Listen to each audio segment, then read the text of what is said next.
Quando a gente fala em educação, na realidade aparecem elementos interessantes, né? Porque quando se pensa em educação de criança, em geral você tem um quadro de referência específico. Quando se pensa em educação de adulto, notadamente na nossa área de negócios, especificamente quando se fala em contabilidade, finanças, risco, a parte de atuários, o que ocorre é que o adulto ele traz consigo necessidades muito específicas. Um exemplo, a questão da necessidade de reconhecer o porquê se aprender determinada coisa, né?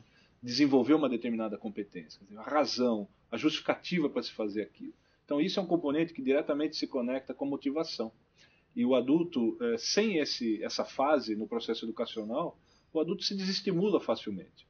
Se a gente fizer uma transposição rápida para o processo educacional, para aqueles que já são formados, estamos pensando na pós-graduação, um nível mais avançado de desenvolvimento de habilidades, competências, atitudes em relação à área profissional em que atua, quanto mais capaz o provedor educacional for de desenvolver as motivações com base em justificativas claras de necessidade de aprendizado, o agente, né, o estudante, ele vai conseguir um desempenho muito mais efetivo e muito mais duradouro, né, do ponto de vista do acréscimo que tem nas competências, especificamente em conhecimentos, em atitudes e na questão das habilidades. Principalmente quando se conecta a essa questão à tecnologia, fica ainda mais evidente a necessidade de que o adulto tenha a rédea do seu aprendizado.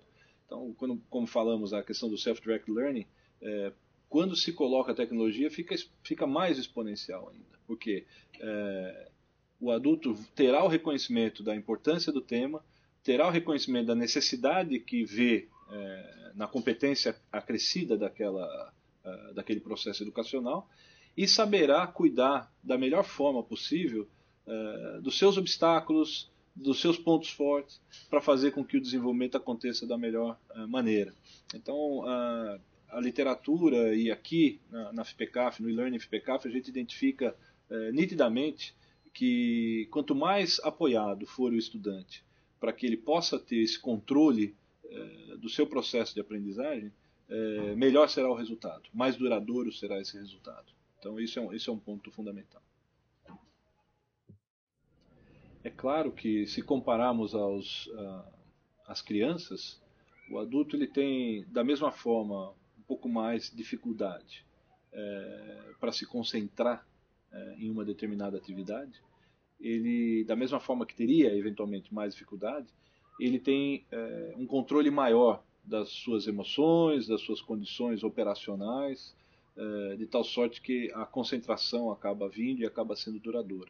Em processos como processos de learning, isso é fundamental. São vários exemplos que temos aqui já acumulados na FPCAF, no e-learning FPCAF, onde relatos apresentam que um determinado ponto, um determinado tema, o estudante está fazendo dentro do seu ambiente de trabalho, vamos imaginar.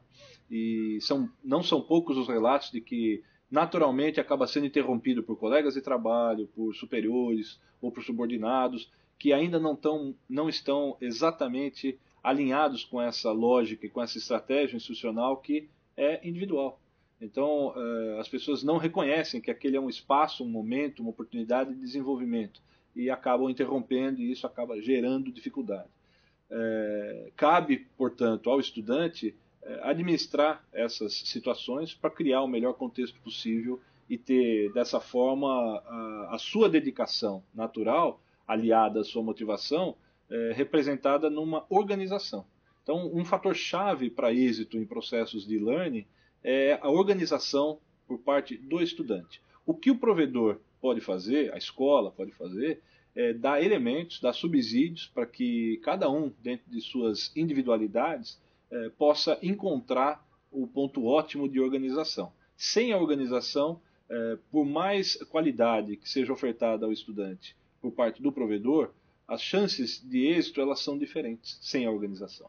Então fica um pouco mais arriscado o processo. Agora, havendo organização, e isso está atrelado a perfis individuais, está atrelado a experiências de vida, está atrelado a histórico de concentração. Então o programa pode ajudar, pode apoiar o estudante a fazer isso. Agora, não se comparam, né, esses seriam desafios que eles são muito pequenos se comparados aos benefícios que um programa de educação do tipo e-learning traz aos indivíduos que estão em corporações, que estão em empresas e tem de lidar com as suas restrições naturais para alcançar desenvolvimento de competências exigidos pelo mercado e que vão favorecer o avanço em suas respectivas carreiras.